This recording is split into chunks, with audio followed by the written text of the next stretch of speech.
Hello everyone, welcome to युक्ति professional classes. इस video में हम आर्बिट्रेशन एंड कंसिलेशन एक्ट से रिलेटेड एमसीक्यूज देख रहे हैं। अगर आपने मेरे चैनल को सब्सक्राइब नहीं किया है तो मेरे चैनल को सब्सक्राइब शेयर एंड लाइक ज़रूर करिए। चलिए स्टार्ट करते हैं। How many arbitrators can the parties appoint under section 10 of the arbitration and conciliation act 1996। पूछा गया है कि जो सेक्शन 10 के अंदर आर्बिट्रेटर अपॉइंट किए जा रहे हैं तो पार्टीज़ कितने आर्बिट्रेटर्स अपॉइंट कर सकती है।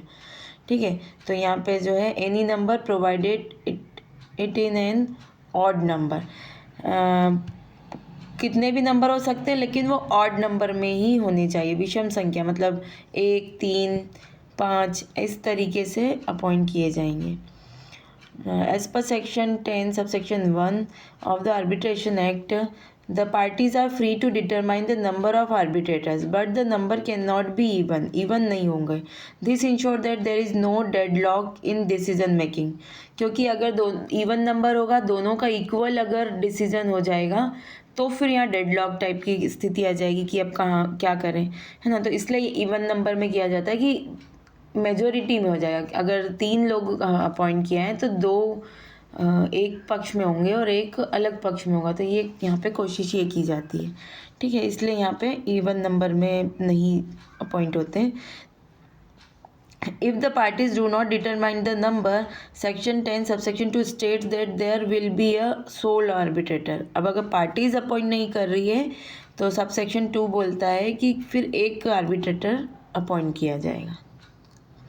तो ये अंडर सेक्शन 10 में ध्यान रखिएगा। If the parties fail to determine the number of the arbitrator, how many arbitrator, तो अभी हमने देखा था कि एक सोल आर्बिट्रेटर अपॉइंट किया जाएगा सेक्शन 10 सबसेक्शन 2 के तहत।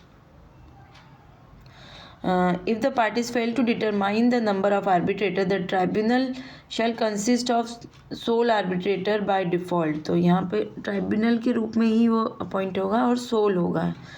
Under section 11 subsection 4, if party fails to appoint an arbitrator within 30 days, who will appoint the arbitrator। अब पार्टीज 30 दिन के अंदर अपॉइंट नहीं कर पा रही है तो कौन अपॉइंट करेगा, तो कोर्ट यहाँ पे करती है। तो कौन सी कोर्ट है यहाँ पे, द सुप्रीम कोर्ट और हाई कोर्ट, मतलब जिस भी कोर्ट में का मामला होगा वो वहाँ पे वो अपॉइंट कर सकते हैं।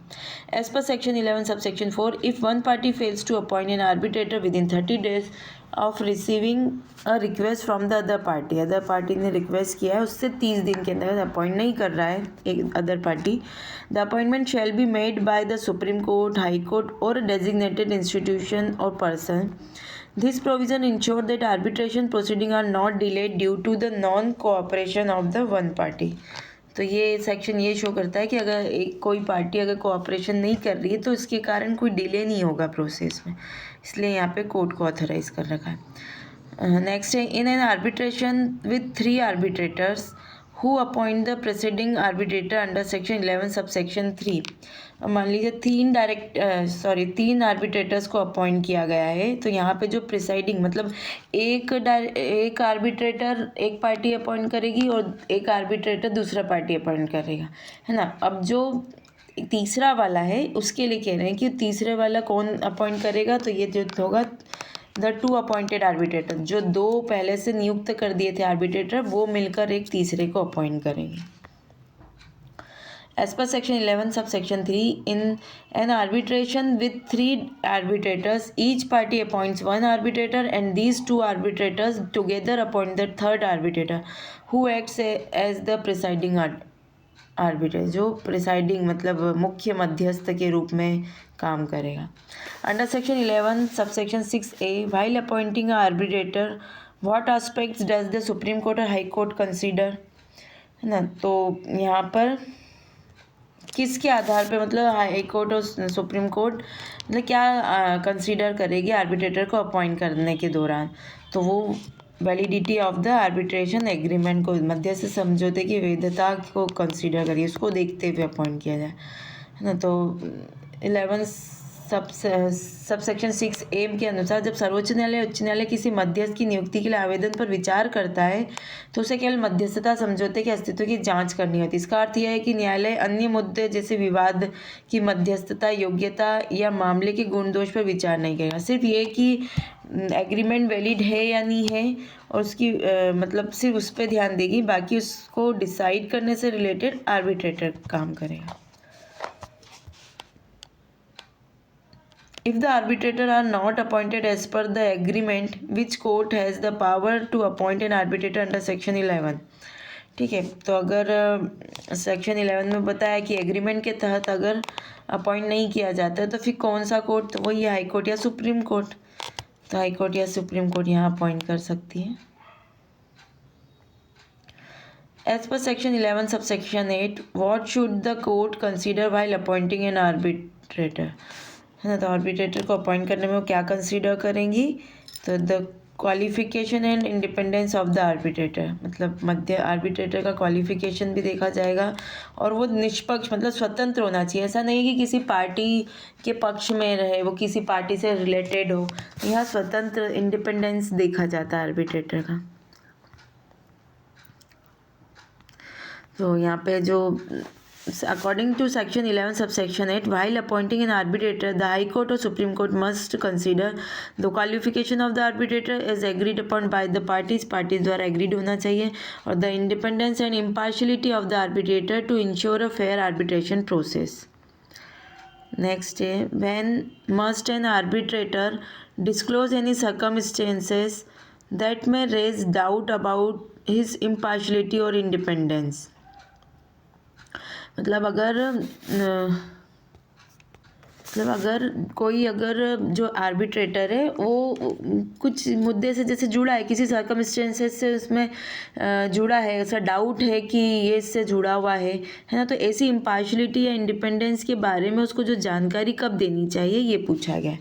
तो at any stage if such circumstances arises, अब ऐसे जब भी ऐसी सर्कमस्टेंसेस अराइज होता है तब उसको इसके बारे में बताना होगा कि वो इस मतलब सर्कमस्टेंसेस ऐसा आ गए जिसके कारण वो ऐसा प्रतीत हो रहा है कि इसका भी इसमें इंटरेस्ट है, या कुछ भी कैसे भी जुड़ा हुआ दिख रहा है, इम्पार्शलिटी दिख रही है, तो वहाँ पे उसको बताना होगा। तो according to section 12 sub section 2, an arbitrator must disclose any circumstances that may lead to justifiable doubts about his independence और impartiality at the time of appointment and throughout the arbitral proceeding.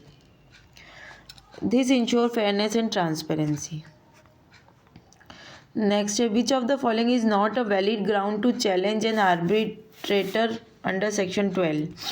है ना, तो कौन सा valid ground नहीं है arbitrator को challenge करने का इसमें से, तो arbitrator has a different legal opinion, तो ये वैलिड नहीं। बाकी जैसे लेक ऑफ इम्पेरिशेबिलिटी मतलब निष्पक्षता की कमी है उसमें, है ना, पक्षकारों द्वारा सहमत योग्यता की कमी, जो क्वालिफिकेशन जो एग्रीड की गई थी वो नहीं है, तो ये ग्राउंड हो सकते हैं चैलेंज करने के लिए arbitrator. Conflict of interest as per the 5th and 7th schedule, जो शेड्यूल के तहत दिया गया इंटरेस्ट का, उसमें कॉन्फ्लिक्ट हो रहा है, तो ये चीज़ें हो सकती है चैलेंज करने के लिए।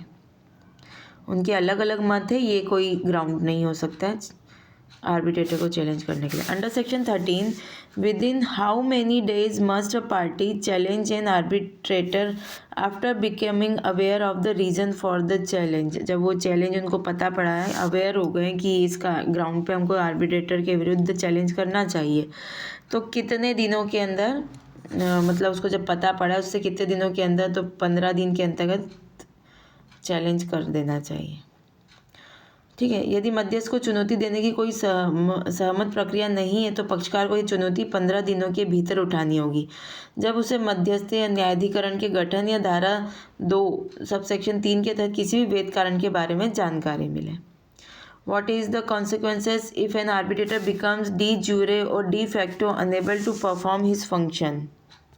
मतलब पूछा है कि अगर आर्बिट्रेटर de jure मतलब लीगली अनेबल हो गया है, ठीक है, और डी फैक्टो मतलब फैक्ट से रिलेटेड कि प्रैक्टिकली वो अगर कोई दिक्कत है, कुछ रीज़न है जिसके कारण वो अनेबल हो गया परफॉर्म करने के लिए, उसका काम करने में अनेबल है आर्बिट्रेटर, तो क्या होगा, तो he is mandate terminate and he is replace, तो उसका जो कार्यकाल है वो समाप्त हो जाएगा और उसके जगह किसी और को रिप्लेस कर दिया जाएगा। तो under section 14 subsection 1, an arbitrator mandates automatically terminate, अपने आप ही हो जाएगा टर्मिनेट और he is de jure unable मतलब लीगली डिस्क्वालीफाइड है, और he is facto unable practically unable है, for example due to illness के कारण वो अपना काम नहीं कर सकता है ना। तो इसे ही fails to act without undue delay मतलब तुरंत वो बिना डिले करे मतलब वो बाहर हो जाएगा। Another arbitrator is appointed to replace him और दूसरा अपॉइंट कर लिया जाएगा। If a party is challenge to an arbitrator under section 13 is unsuccessful, what is the next course of action? मतलब अगर जो उसको आर्बिट्रेटर को चैलेंज किया गया था, पार्टी ने चैलेंज किया, लेकिन वो चैलेंज जो कि अनसक्सेसफुल है मतलब उसको नहीं हटा सकते हैं, तो फिर अगला क्या कदम होगा? तो they can apply to set aside the arbitral award under section 34 जो उसके द्वारा जो अवार्ड दे दिया गया है ना, तो वो उसको निरस्त कराया जाएगा, आवेदन कर सकते हैं। तो धारा 13 सबसेक्शन 5 के अंदर यदि मध्यस्थ को दी गई चुनौती असफल होती है तो मध्यस्थता प्रक्रिया जारी रहती है, लेकिन एक बार पंचायत पुरस्कार जारी मतलब अवार्ड जो दे दिया जाता है उसके बाद पक्षकार धारा 34 के तहत इसे निरस्त करने के लिए सेट असाइड करने के लिए आवेदन कर सकते हैं यदि वे मानते हैं कि मध्यस्थ पक्षपाती था या अयोग्य था, है ना। तो आर्बिट्रेटर इम्पार्शल था और इनएलिजिबल हो गया है ना, बायस्ड है, तो वहाँ पर फिर उसका जो दिया गया डिसीजन है, जो अवार्ड है, उसको सेट असाइड करने के लिए अप्लाई किया जा सकता है। Under which schedule of the arbitration and conciliation act are the grounds for justifiable doubts regarding the independence और impartiality of an arbitrator provided. तो ये 5th शेड्यूल हमने देखा था कि 5th शेड्यूल के तहत बोला गया है। तो the ground for determining justifiable doubts regarding an arbitrator's independence और impartiality are given in 5th schedule. The arbitrator must disclose any financial, professional और other relationship that may affect their neutrality मतलब जो उसकी निष्पक्षता का ख़त्म करने वाले ऐसी कोई सी जो उससे संबंधित सूचना है उसे डिस्क्लोज करना ज़रूरी है। Next, within how many days must a party challenge the appointment of an arbitrator after becoming aware of constitution of the arbitral tribunal? किसी पक्ष को मध्यस्थी न्यायाधिकरण की स्थापना की जानकारी मिलने के बाद कितने दिनों के अंदर मध्यस्थ की नियुक्ति की चुनौती? तो 15 दिन के हमने देखा था कि 15 दिन के अंदर हमको जैसे ही अवेयर होते हैं उसके बारे में तो चैलेंज करने के लिए अवेयर हुए हैं उससे 15 दिन के अंदर चैलेंज करना होगा।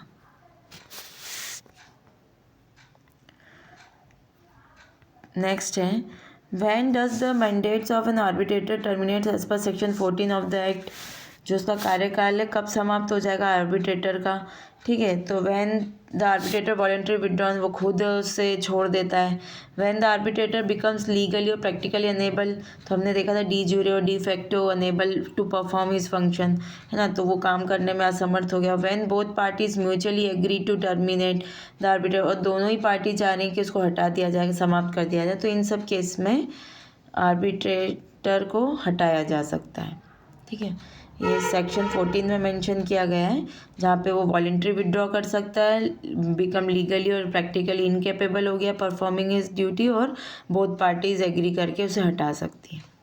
चलिए आज के लिए इतना ही, मिलते हैं नेक्स्ट वीडियो में। Thank you.